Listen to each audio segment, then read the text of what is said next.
เฮ้ยแซ่บบ่แซ่บอยู่วะกินกับหยังฮะบ่ผักกับแจ่ววะ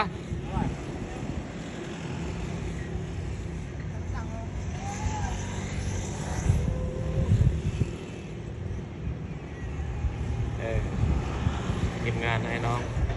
ก่อสร้างใกล้งานความสุข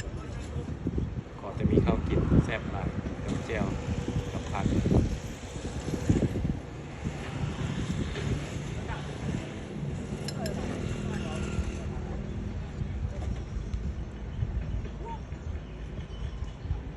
ความแซ่บของเจ้า